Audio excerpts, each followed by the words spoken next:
Cerita ini bermula dari seorang pasukan khusus yang terluka parah. Ia diselamatkan oleh pasukan yang lain dan dengan cepat dibawa oleh petugas medis. Dia adalah Tyler. Ia mengalami mati klinis hingga dokter menyarankan untuk merelakannya. Namun keajaiban terjadi, Tyler akhirnya sadar dari tidur panjangnya. Ia harus menjalani pemeriksaan ulang dan serangkaian terapi agar bisa berjalan kembali.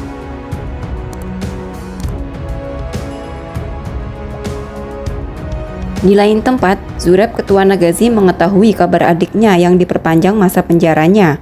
Zurab bertemu dengan gubernur setempat. Ia menyampaikan rasa kekecewaannya karena gubernur tak membantu adiknya. Tanpa disadari gubernur, Zurab telah menyiapkan pemakaman untuknya. Tyler dijemput Nick dan adiknya Yas untuk pulang. Yas menyarankan agar Tyler menikmati masa pensiunnya dengan banyak beraktivitas. Tyler pun melewati hari-harinya layaknya orang normal lainnya. Ia menghabiskan waktu di depan TV dan sesekali merindukan kehidupannya yang dulu saat bersama anak dan istrinya. David adalah adik Zurab. Ia membawa serta keluarganya untuk hidup di penjara. Ia beralasan untuk keamanan keluarganya. Ia kerap kali melakukan kekerasan terhadap istrinya yang bernama Katie, adik Mia. Suatu hari datang seseorang ke rumah Tyler. Orang itu diutus oleh mantan istrinya yang memintanya untuk melakukan sebuah misi. Orang itu pun menjelaskan detail masalah yang terjadi. Tyler mengabari Nick untuk segera bersiap. Tyler melakukan serangkaian latihan di lingkungan rumahnya hingga ia mampu berjalan normal tanpa tongkat.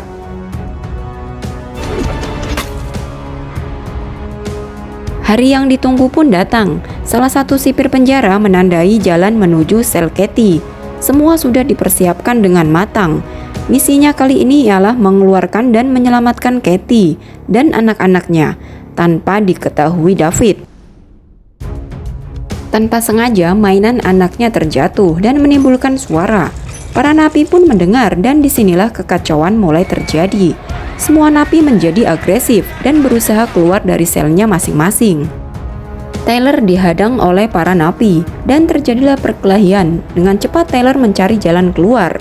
Tyler terus berkomunikasi dengan timnya yang menunjukkan kemana arah jalan keluar. Anak-anak keluar terlebih dahulu. Saat Katie akan keluar, tiba-tiba David datang. Terjadilah perkelahian antara Tyler dan David. Sesekali Katie juga membantu hingga akhirnya David pun tewas. Anak-anak sudah diamankan oleh timnya. Namun sayangnya Tyler dan Katie masih terjebak di dalam karena semua pintu sudah tertutup. Pintu keluar terletak di dekat keramaian para napi yang sedang rusuh. Tyler dan Katie pun menjadi sasaran empuk bagi mereka hingga mereka sampai di titik pintu keluar.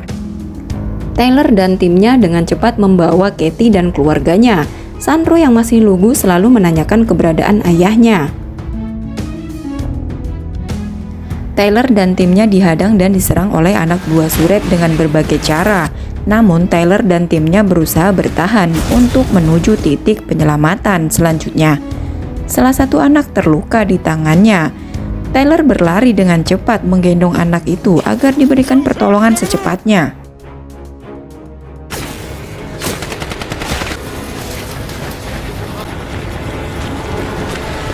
Tibalah mereka di kereta gerbong markas penyelamatannya dan dengan cepat memberikan pertolongan terhadap gadis kecil itu. Tidak sampai di situ saja, anak buah Zurab juga mengejar dengan menggunakan helikopter yang menghujani kereta dengan peluru.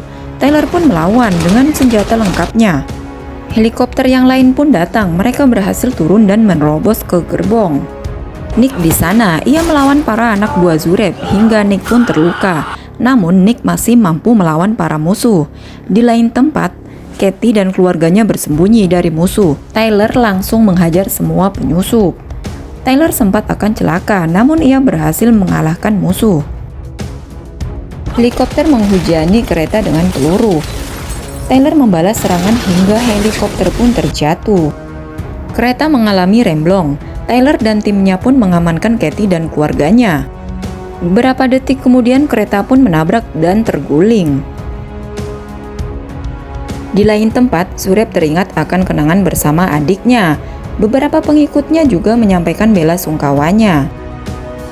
Tim Tyler dan keluarga Katie selamat. Sandro masih menanyakan keberadaan ayahnya.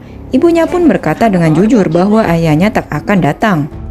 Sandro melampiaskan kekecewaannya dengan memukul-mukul Tyler, kemudian ia pun pergi.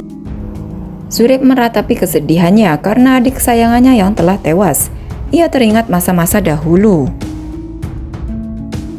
Diam-diam Sandro mengambil ponsel, lalu ia menelpon pamannya.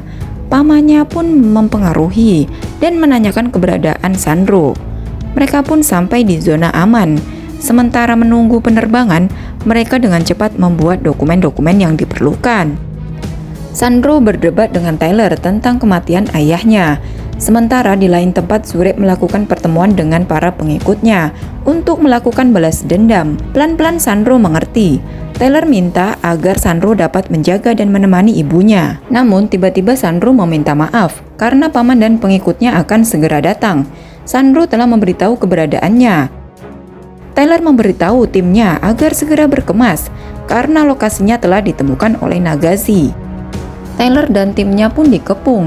Mereka akan berusaha keluar dari lokasi. Diam-diam Sandro berkirim pesan dengan pamannya dan diketahui oleh ibunya. Ibunya pun marah, namun Sandro tetap keras kepala. Mereka dengan cepat dibanjiri peluru oleh helikopter Nagashi. Dengan cepat Tyler dan timnya menolong dan membawa mereka menuju ke tempat yang aman. Namun sayangnya Sandro yang keras kepala keluar dari mobil dan berlari menuju tempat pamannya. Yas pun mengejar. Pihak polisi pun menjadi sasaran tembakan. Pelan-pelan Yas membujuk Sandro agar kembali kepada ibunya. Namun Sandro memilih untuk bersama pamannya. Tyler diserang dan terpaksa harus masuk kembali ke lokasi. Masing-masing melakukan strategi agar tercapai apa yang diinginkan. Begitupun Tyler dan timnya saling menguatkan satu sama lain. Sandro yang menunggu di mobil mulai galau dengan keputusannya. Terjadilah perkelahian dan baku tembak tim Tyler dan Nagashi hingga membuat Yas tertembak dan Nick terluka. Ia terjatuh di atap kaca yang kapan saja bisa pecah dan terjatuh. Tyler melihat Nick yang tak sadarkan diri. Ia dengan cepat memegang tangan Nick sebelum terjatuh. Tyler dan Nick pun bergelantungan di atas gedung tinggi. Zureb memanfaatkan kesempatan itu. Ia menembak tangan Tyler agar terjatuh, namun Tyler tetap bertahan. Zureb berniat menembak Nick, namun niatnya gagal. Nick tersadar dan menembak ke lantai hingga Zureb pun terjatuh. Tyler dengan sekuat tenaga melempar Nick ke gedung agar selamat dan meminta Nick untuk menjemput Katie dan keluarganya. Sementara Katie dan anaknya bersembunyi dari kejaran Nagashi, ia ditembaki namun berhasil meloloskan diri karena Nick langsung membantunya. Nick bertemu dengan adiknya yang sudah terluka. Tyler dan Zureb masih bertarung hingga lantai kaca pun retak dan Zureb terjatuh, mengira Zureb telah tewas. Tim Tyler segera memasuki helikopter, namun tanpa diduga Yas ditembak dari belakang. Tyler segera membantu Yas yang terluka parah. Mereka pun berhasil keluar dari lokasi. Tyler mencoba membantu agar Yas tetap sadar, namun takdir berkata lain.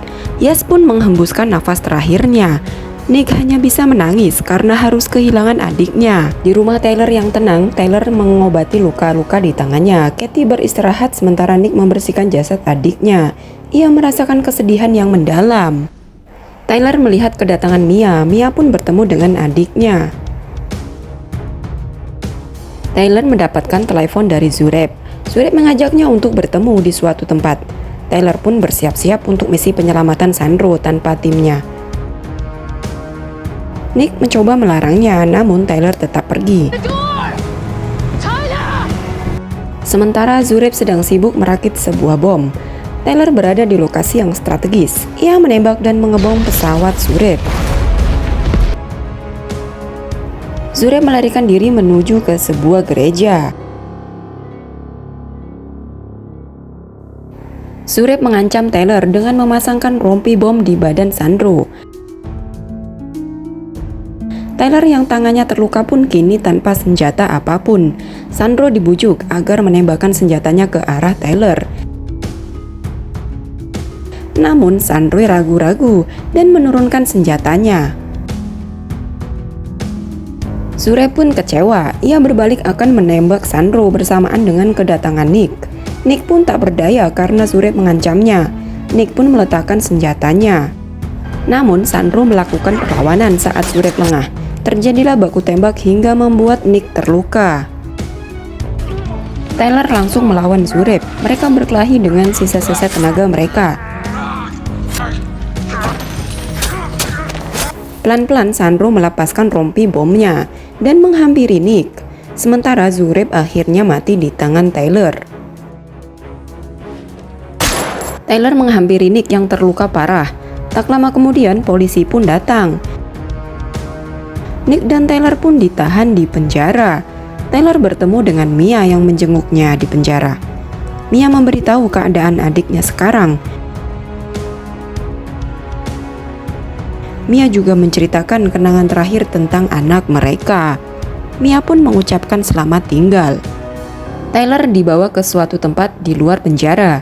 Ia bertemu dengan orang yang telah memberinya misi dan menawarkan pekerjaan kembali. Namun Tyler menolak karena tanpa timnya. Beberapa saat kemudian Nick pun turun dari mobil. Mereka segera melakukan misi selanjutnya.